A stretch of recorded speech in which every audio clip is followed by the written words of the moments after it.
Hi Cancer, welcome to your weekly grind.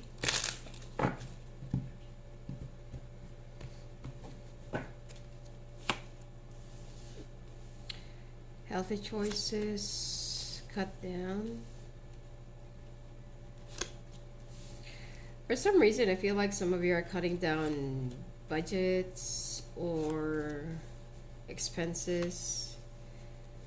Some of you are also cutting down a connection to somebody that you've been chasing. You've been really heartbroken over this. Yeah.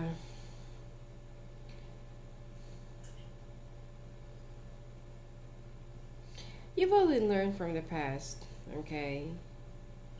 And you were actually shocked that you and your person are kind of mirroring each other.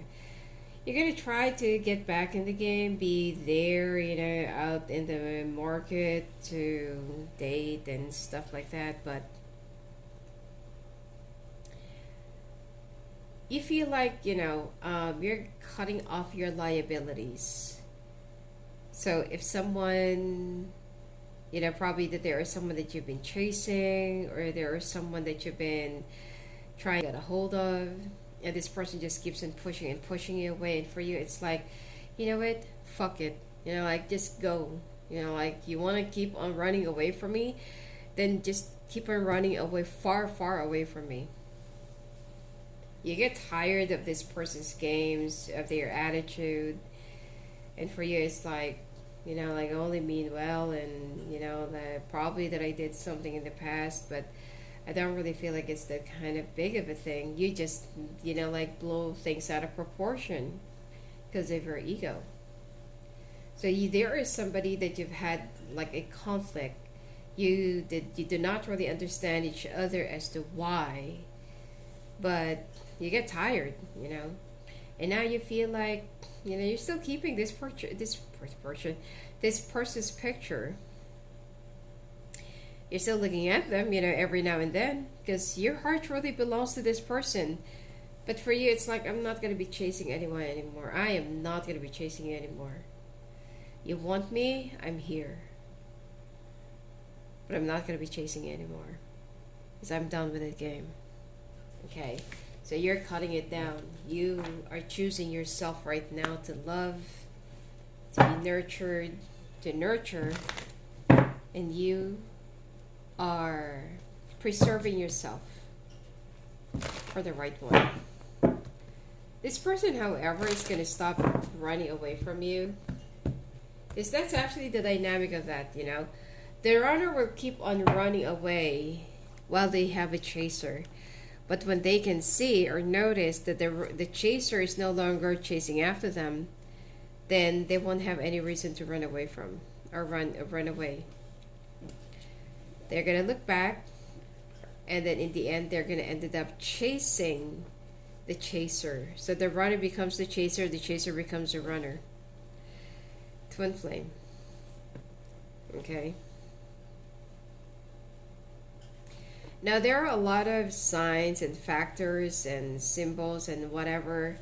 Okay, so you cannot just say that a dynamic or like a connection is twin flame or soulmate or karmic.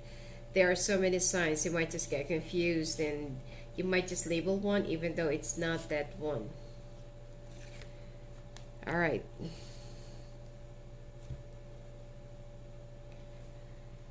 So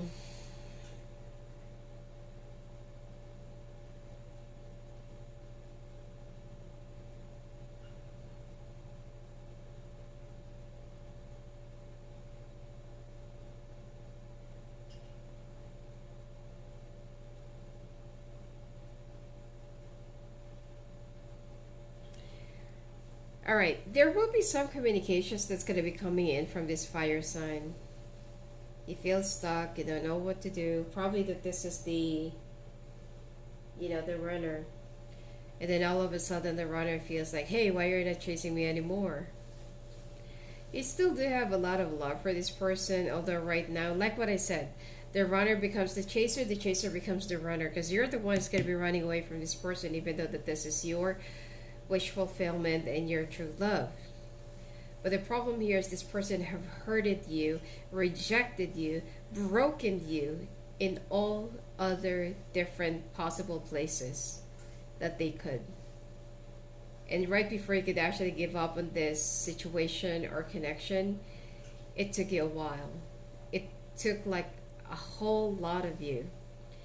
And for you, it's like if love is like this, that I have to be broken over and over again, then I don't ever want to fall in love again. It made you feel so bitter, yet at the same time, you've grown.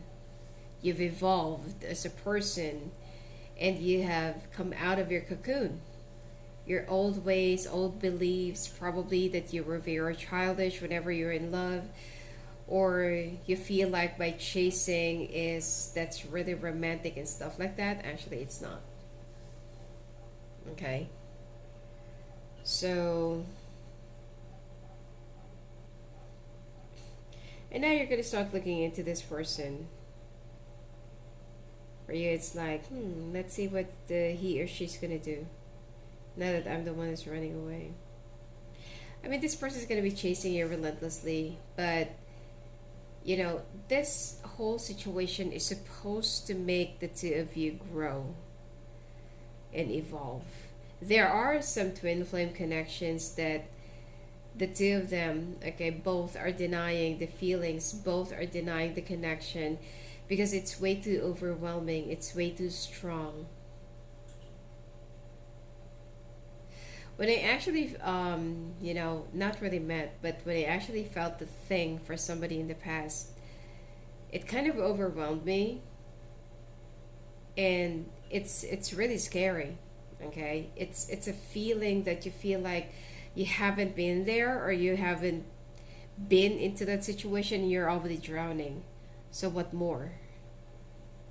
And you feel like you're gonna be losing yourself if you're gonna let that kind of strong surge to flow and feel it, and then later on the other person will be who's a runner will not be reciprocating the love that you're going to be giving for them.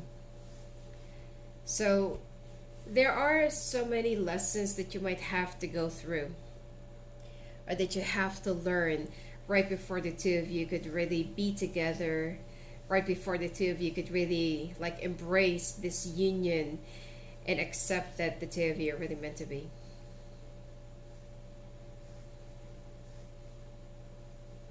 Now, the question here is, some people are asking, why do you fear the connection that you have with a twin flame?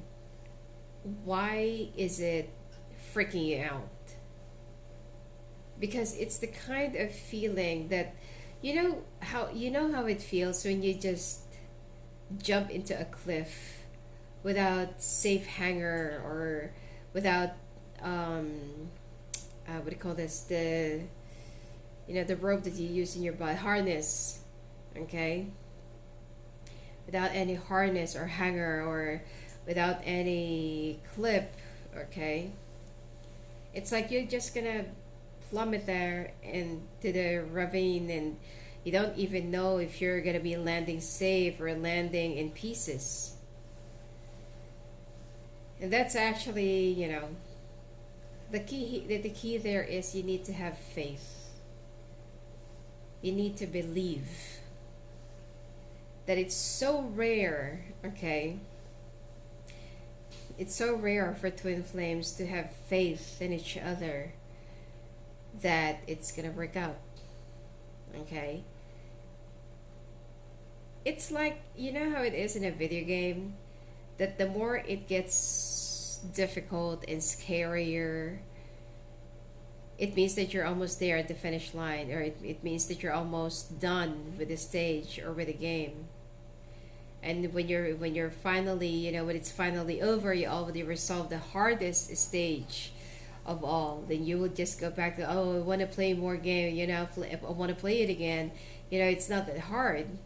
I thought it's going to be like this, going to be like that. It's, sometimes the game just becomes so difficult, to finish because you're overthinking instead of just letting it go, letting it flow, and let it come to you. You need to let go of the control. The control, the need to know, the control, the control of knowing everything, of how it should be, how it's not supposed to be. You need to let go of control. You need to have faith. That's the key there. Okay? Now, for the divine feminine, you're going to be going through a lot. The divine feminine is the one that will be going through a lot of trials and tribulations and adversities that monsters that they have to face. They have to face, because they are the one who will be healing the divine masculine and will be teaching for the divine masculine to grow. So most of the pain and most of the difficulties will actually be with the divine feminine, not with the divine masculine. The divine masculine is just like, I mean, they have a very important role too, but the divine feminine has more duties and obligations, not just when it comes to the divine masculine, but to the whatever it is that their purpose is. Sometimes it is the universe, the balance of, dharma and karma, the balance of the world, the universe, and everything else. Okay? Anyway, let's take a look at the extended, because the two of you still need to work on a lot of things. But the thing here is, there are a lot of things that's also at stake here. Okay, this person is going to be chasing you only at their certain time. You cannot force this person to take an action whenever they're not yet ready. Okay, and please take note that there's no love spell that's involved here. Whatever stronger feelings that you may have for each other, that comes in naturally. All right, have a great weekend and blessings to you.